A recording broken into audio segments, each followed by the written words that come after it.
There's something you should know about the 12th Imam.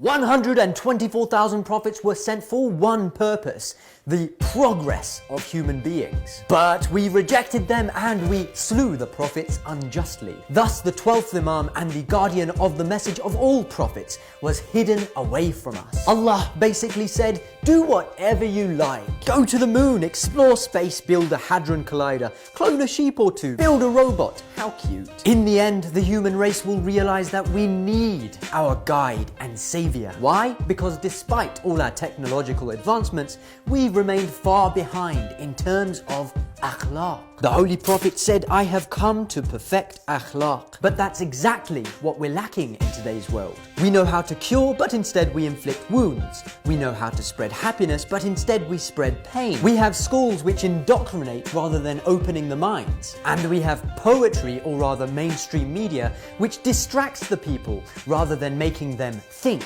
Allah, out of His mercy, has always guided human beings away from ignorance and towards progress. Ignorance is bliss! No, and the times we live in prove that ignorance is in fact pain. We are living in an age of ignorance, very similar to the age of ignorance that existed before the advent of the Holy Prophet. In the times of Jahiliyyah or ignorance, the Arabs were eloquent poets, but their eloquence was aimed at vain purposes, praising kings or celebrities of the time and exalting false notions of love and romance. Today we have exceptional talents in terms of media, but instead of using it to progress, we massively use it to big ourselves up, endorse material desires, and exalt celebrities that don't stand for anything but vanity, much like the Arabs of the age of ignorance. The human race has enough wealth to feed the world, and yet we bomb it. We have enough knowledge to spread health, and yet we spread disease. And now the planet is crying out for a savior who will lead a global revolution. And that savior is the 12th Holy Imam, Imam al-Mahdi, whose name, like his forefather the Holy Prophet, is Muhammad.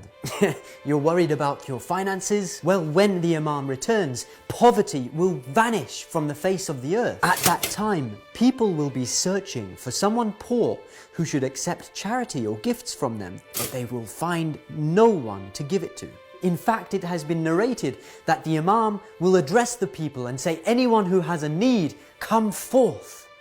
One man will stand up and he will say, Ya Imam, these are my needs. The Imam will tell him, go to the treasurer and tell him that Mahdi commands him to provide you with some money. The man will present his garment to the treasurer, who will fill it with wealth. But then the man will feel guilty. He'll say to himself, why should I be the greediest of the nation of Muhammad? Realizing that he doesn't even need that, he'll go back to the Imam and try to give it back. But Imam al-Mahdi will tell him, what we have granted, we will not take back. Not only that, do you think that we are scientifically advanced in today's world? We're cavemen compared to what we will be after Imam al-Mahdi returns.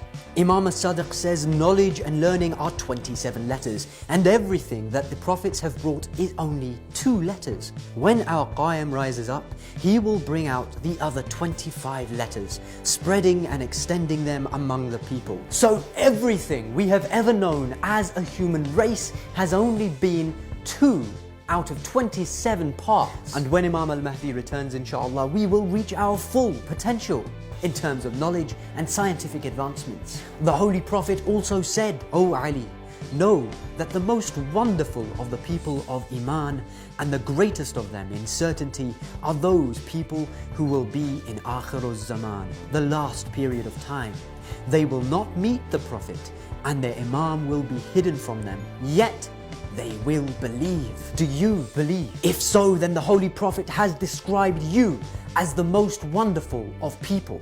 Have you started to lose faith? Are you feeling hopeless? If so, then you should know that this in itself is a sign that the time is close.